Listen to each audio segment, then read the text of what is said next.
I saw a new heaven and a new earth.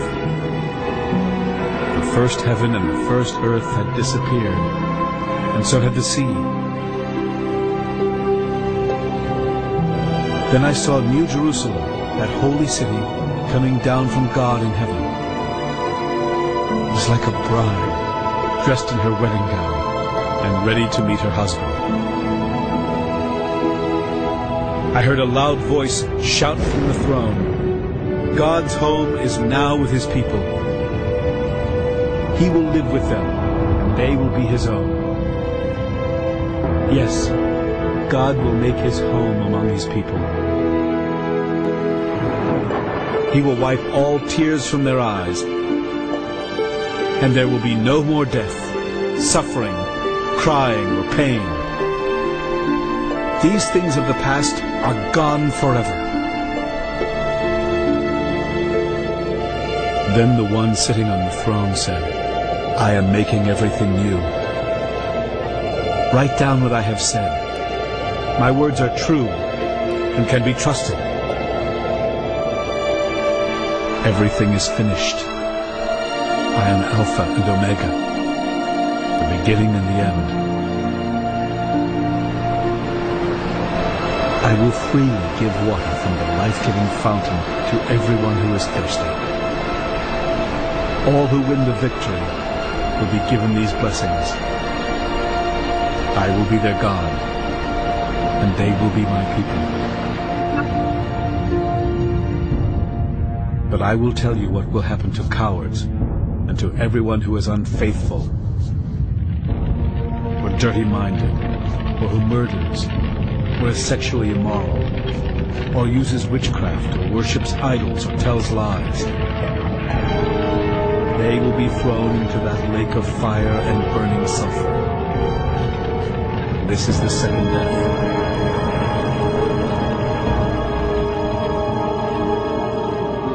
I saw one of the 7 angels who had the bowls filled with the 7 last terrible troubles. The angel came to me and said, "Come on. I will show you the one who will be the bride and wife of the Lamb." Then, with the help of the Spirit, he took me to the top of a very high mountain. There he showed me the holy city of Jerusalem, coming down from God in heaven. The glory of God made the city bright. It was dazzling and crystal clear, like a precious jasper stone. The city had a high and thick wall with 12 gates, and each one of them was guarded by an angel. On each of the gates was written the name of one of the 12 tribes of Israel. 3 of these gates were on the east, 3 were on the north, 3 more were on the south, the other 3 were on the west. The city was built on 12 foundation stones. On each of the stones was written the name of one of the Lamb's 12 apostles. The angel who spoke to me had a gold measuring stick to measure the city and its gates and its walls. The city was shaped like a cube, because it was just as high as it was wide. And the angel measured the city.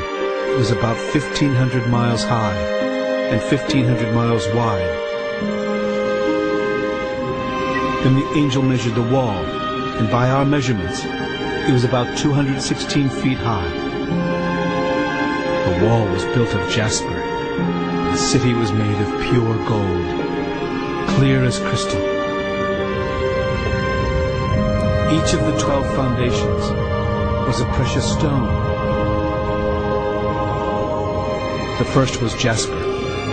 The second was sapphire. The third was agate. The fourth was emerald. The fifth was onyx.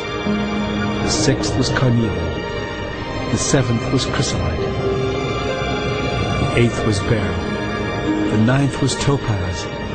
The 10th was chrysoprase. The 11th was jacinth, and the 12th was amethyst. Each of the 12 gates was a solid pearl. The streets of the city were made of pure gold, clear as crystal.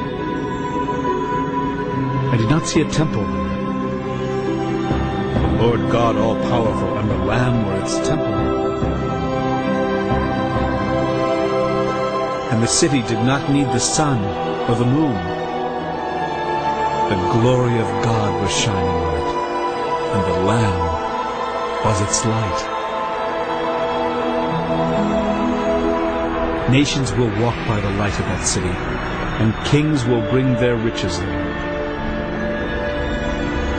Its gates are always open during the day, and night never comes. The glorious treasures of nations will be brought into the city.